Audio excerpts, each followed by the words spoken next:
This club's trying to give me a heart attack, man. This club's trying to give me a heart attack. Cardiac arrest. Oh my goodness gracious, man. We were about 10 minutes away from that game, from me calling this game one of the darkest moments in the modern history of Manchester United. Because what the hell was that for 80 minutes? For 80 minutes, we allowed one of the worst teams to ever play in the Premier League to actually lead against us, and get this, not just lead the game by a fluke or whatever, deservedly be up. They were deservedly up. They were outperforming us for large portions of that game. I still cannot believe what I watched for most of that game. But we have been saved today by one man and one man only. Amad Diallo. The one bright spark of this entire season for Man United. It's a dark season for United. A bad one. Lose today and we sit in 15th.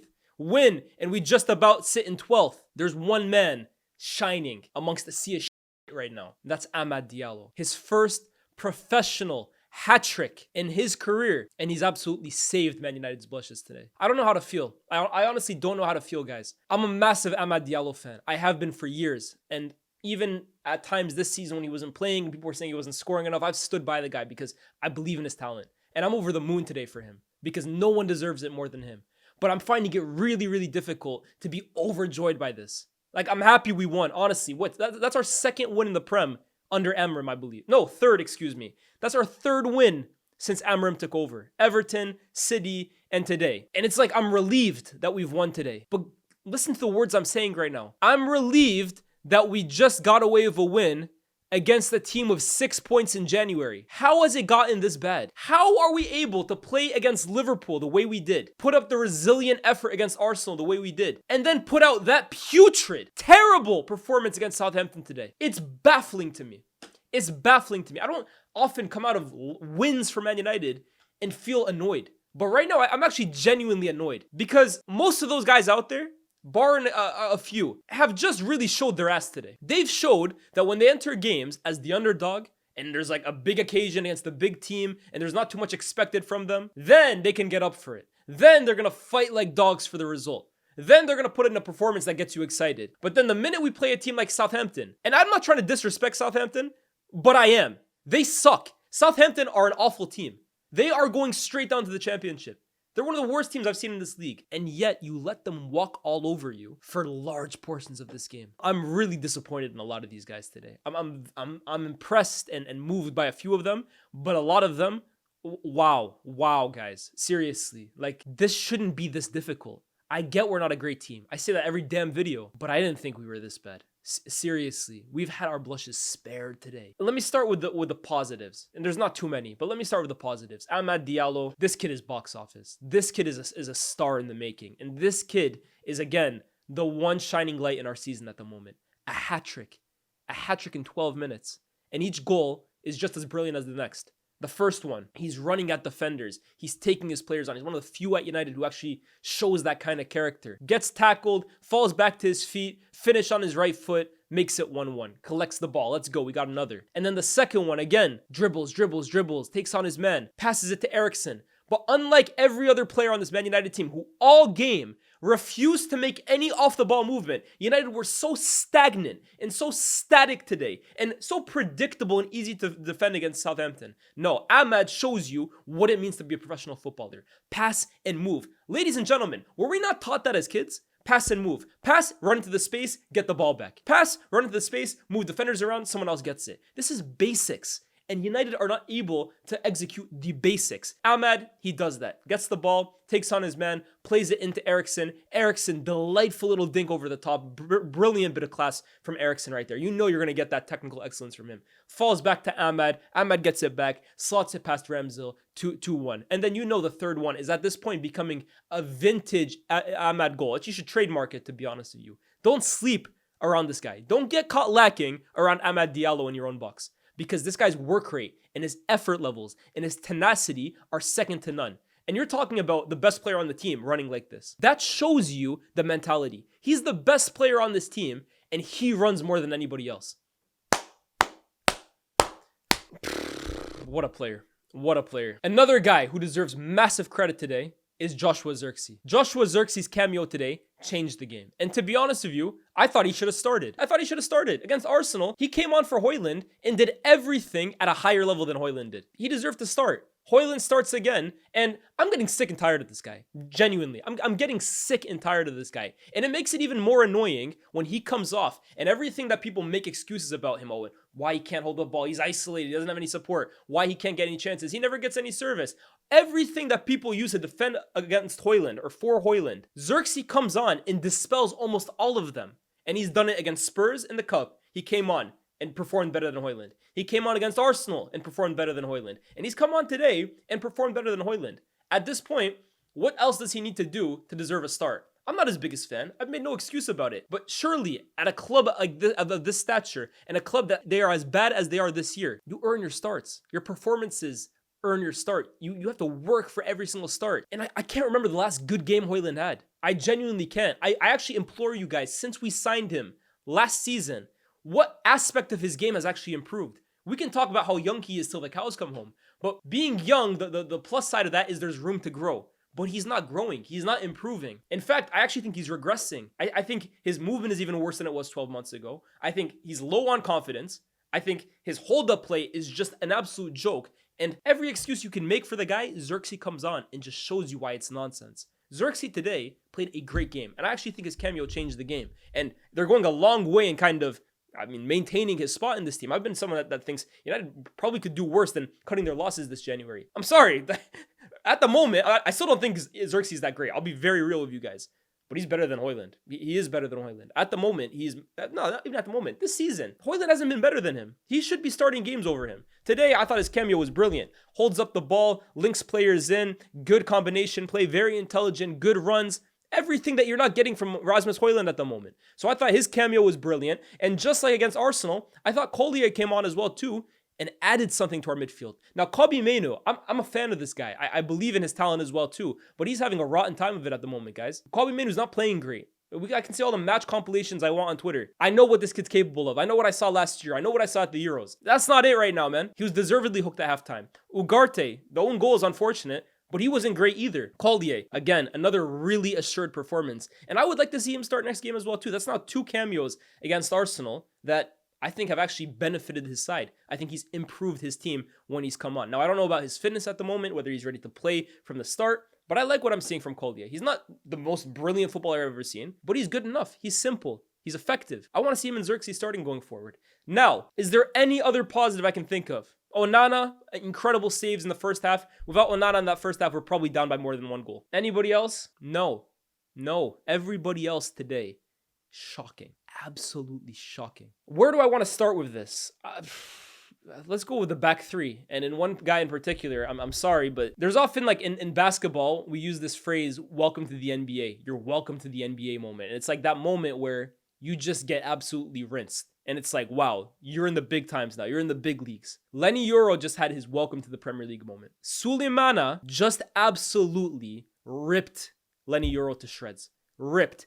To the point that I am actually a little afraid for him mentally. In terms of that kind of performance can be damaging for a player of that age. I'm not trying to take shots at. I think Yoro's a talented player. That kind of cameo, that kind of performance that Sulemana did on Yoro, literally targeting him. He is picking up the ball, saying, everybody get the hell out of my way.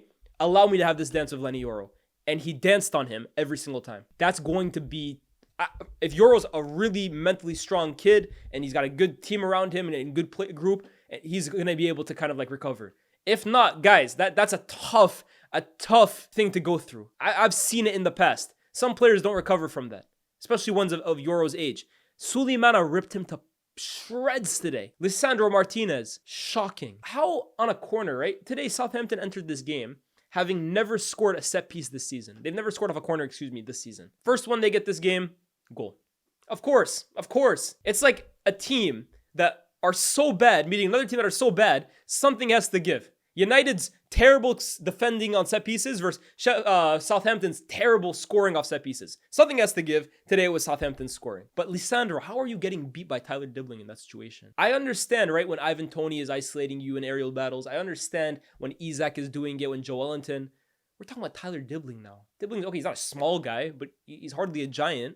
And he's beating you in the air on set pieces. This is concerning. This is very, very concerning. And especially when you look at the midfield in front of him, right? Menu, Ugarte, Eriksson, Bruno. These guys aren't particularly tall either. I'm not saying they're like midgets, but they're not really imposing either. Yeah, I think we got to add some height to this team, man. Especially at center back. Lisandro, man, you have your qualities, but wow. Your flaws are really getting magnified this season. Really. That's poor from Lisandro, man. De Ligt was actually okay today. I thought at one point he conceded a penalty. I was very scared about that moment. I think he gets a little fortunate, to be honest with you. But defensively, United are shambles. Midfield today was absolutely non-existent. And there's a few things with United where when it goes wrong, it really goes wrong. And it's always like the same things you can notice. There's mass gaps in midfield that teams are literally able to just stroll through. There's zero off the ball movement whatsoever. There's so much nonchalance in the back three when they're kind of on the ball. It just goes swings back and forth and then back to Onana. And there's no intent. There's no intent from the team. Even after 45 minutes, he brings on Antony, which Antony, man, oh my goodness gracious. Is there a worse signing in Premier League history than Antony? I struggle to think of any that can even like compare to how bad this guy has been. He gets an opportunity here, and he's probably going to be on the window this January, but he gets an opportunity to come in, playing in an attacking position. Garnacho puts the ball on a plate to him, and first, I don't know why he's sliding to get to that. And his attempt actually helps Ramsdale. He's putting it like back across goal. It's shocking, man. But you make your substitutions. 5 minutes later, Højlund comes off, and it just doesn't feel like there's any urgency about them. I only felt like there was some actual urgency when Zirkzee comes on, when Collier comes on, when Amad gets on the ball. These guys, they want to go forward. They want to make things happen. There's a sense of like, oh shit, we're in a hole. Let's dig ourselves out of it. The rest of them, man, it's shocking how quickly heads seem to drop and motivation levels just sink the minute United hit adversity. Garnacho, there's been a lot of talk about Garnacho this week, right? Because Napoli are really interested in him amidst them selling Kvaratskhelia to PSG. And they've identified Garnacho as a potential replacement. United wants 70 million. Napoli want to spend, I think, 40 to 50. And I'm seeing United fans like so opposed to the idea that this guy might not be good enough for the club. And look, I've said this about Garnacho for so long now. I don't think Garnacho is anything special. I don't think he's a special footballing talent.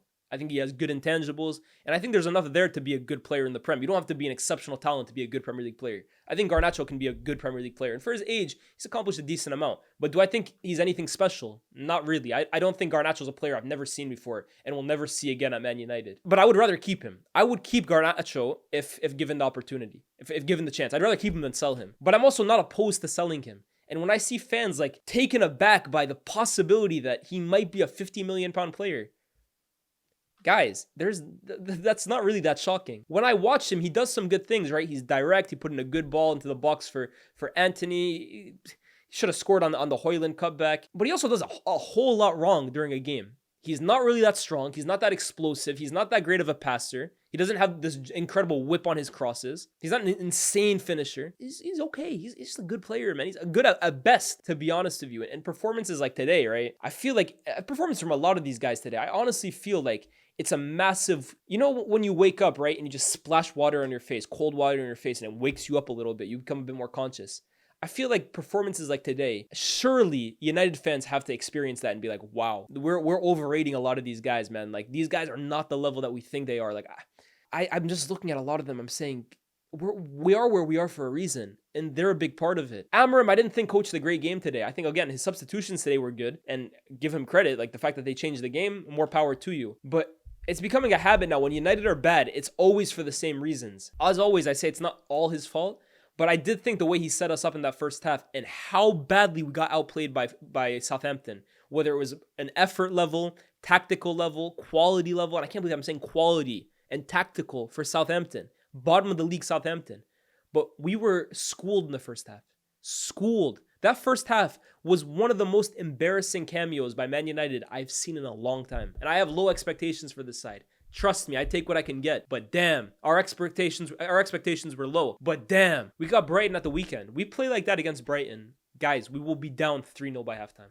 If we play the way we did against Southampton in that first half, we will be down by 3. Today is a huge concern for me. Honestly, I'm happy to win. I'm happy to get the 3 points. Ipswich lose today as well too, so hallelujah, we're not getting relegated. But I'm concerned, guys. I'm seriously concerned for Brighton, because if we go into that game with the same mentality that because it's not a Liverpool, it's not an Arsenal, it's not a Man City, we can go in almost lackadaisical. Who do we think we are? We're Man United in terms of the name on the badge, in terms of the stadium we're playing at, Old Trafford. We're not Man United in terms of quality. We're not Man United in terms of we have a God-given right to win. It's not a case anymore of we walk through the tunnel at Old Trafford and the other team loses before a ball is kicked. You have to earn the right to play. You have to earn the right to win every single blade of grass. This United team doesn't do it. And it's actually like concerning to me how well they can play against Liverpool, how gritty and resilient they can be against Arsenal, and then how toothless they can be against Southampton a few days later.